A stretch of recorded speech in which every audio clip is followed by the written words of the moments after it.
আপনি যে প্রশ্নটা করেছেন সেটা হচ্ছে আমরা ছাত্রলীগ কেন সন্ত্রাসী বলছি। পন্থা একটাই, যেখানে পন্থা তৈরি হয়েছে কখন?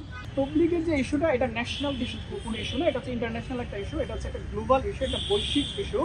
তো বৈশ্বিক ইস্যুর সমাধান কিভাবে হবে, আমরা ছাত্র হিসাবে এটার সমাধান বা সমাধানের কোনো পথ আমরা দিচ্ছি না, ইভেন আমরা প্রস্তাবনাও দিচ্ছি না।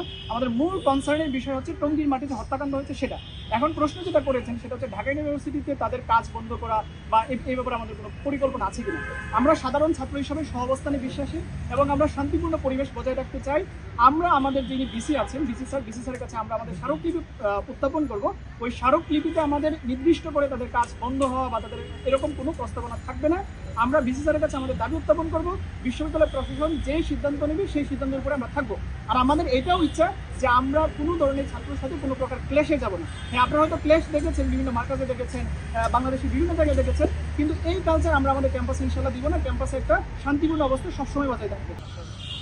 এটা হচ্ছে আমাদের এ পর্যন্ত পরামর্শ হয়েছে, আমরা আমাদের দাবিগুলো পেশ করেছি। আমরা সাধারণ ছাত্র হিসেবে আমরা কোনো সহিংসতা চাই না, আমরা কোনো সংঘাত চাই না। আমরা শান্তিপূর্ণভাবে প্রেস ব্রিফিং এর মাধ্যমে দায়িত্বশীল যারা আছে তাদের কাছে আমাদের দায়িত্বগুলো পেশ করেছি এবং আমরা একটা নির্দিষ্ট সময় পর্যন্ত অপেক্ষা করব। এরপর আমরা ইনশাল্লাহ নতুন করে পরামর্শ করে আমরা আমাদের পরবর্তী কার্যক্রম হয়তো ঘোষণা করব। আপনি যে প্রশ্নটা করেছেন সেটা হচ্ছে আমরা ছাত্রলীগ কেন সন্ত্রাসী বলছি। আসলে সন্ত্রাস বা সন্ত্রাসী এটা একটা টেক্সচুয়াল টার্ম, এটা একটা টার্মিনোলজি, এটার সাথে আমাদের কিছু নোশন আছে। যখন এমন কোনো কাজ করা হয় যেটা মানবতার সাথে যায় না, যেটা আমাদের এক্সপেকটেশনের সাথে যায় না, সেটাকে আমরা সন্ত্রাসী কর্মকাণ্ড বলি। রাতের আধারে কাউকে আক্রমণ করা, সেটা ধর্মীয় হোক বা ধর্মীয় ছাড়াও, সেটাকে সন্ত্রাসী কর্মকাণ্ড বলতে যে কোনো স্কলার তার এক্ষেত্রে দ্বিমত থাকার কথা নয়।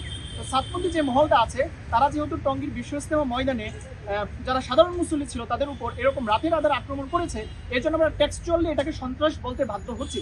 কিন্তু ছাত্রপন্থী যারা অনুসারী আছে, সারা বাংলাদেশ জুড়ে যারা অনুসারী আছে, আমরা সবাইকে আমভাবে সন্ত্রাসী ট্যাগ দিচ্ছি না, বরং যারা এটার পিছনে দায়ী, নির্দিষ্টভাবে যারা এটার পিছনে দায়ী, তাদেরকে আমরা সন্ত্রাসী আখ্যা দিচ্ছি। আচ্ছা, আমি একটা বিষয় আপনাদের কাছে স্পষ্ট করতে চাই যে কোনো ব্যক্তি কেন্দ্রিক কোনো পন্থা ইসলামের মধ্যে নেই। একমাত্র মুহাম্মদ সাল্লাল্লাহু আলাইহি ওয়াসাল্লামের রেখে দেওয়া ইসলাম পন্থা একটাই, যেখানে পন্থা তৈরি হয়েছে কখন? যখন একক ব্যক্তি কেন্দ্রিক অন্ধত্ব একটা গোষ্ঠীর মধ্যে তৈরি হয়েছে, তখন কিন্তু সাতপন্থী নামক একটা পন্থী সৃষ্টি হয়েছে। আপনারা বারবার জুবায়ের পন্থী বলে যাদেরকে সম্বোধন করছেন, এই গোষ্ঠীটা কি আসলেই জুবায়ের পন্থী কিনা আপনাদের যাচাই করে তারপর প্রচার করা উচিত ছিল। এখানে আজকে যদি অন্য কেউ আসেন, ওলামা ইকরাম ভিন্ন কোনো সিদ্ধান্ত দেন, ব্যাপকভাবে ওলামা ইকরাম যে সিদ্ধান্ত দেবেন তার উপরেই কিন্তু আমরা জমে থাকবো এবং ইসলাম ওলামা ইকরামের পরামর্শক্রমে ওলামা ইকরামের রাহাবারির মাধ্যমেই কিন্তু চলবে। রাসূল সাল্লাল্লাহু আলাইহি ওয়াসাল্লামের ওয়ারিস যারা, তাদের মাধ্যমে ইসলাম চলবে। তো যার কারণে এখানে দুই পক্ষের কোনো প্রশ্নই আসলে এখানে নাই। এখানে পক্ষ একটাই, সেটা রাসূল সাল্লাল্লাহু আলাইহি ওয়াসাল্লামের জামানা থেকে ছিল, এখন আছে, ভবিষ্যতেও থাকবে ইনশাআল্লাহ।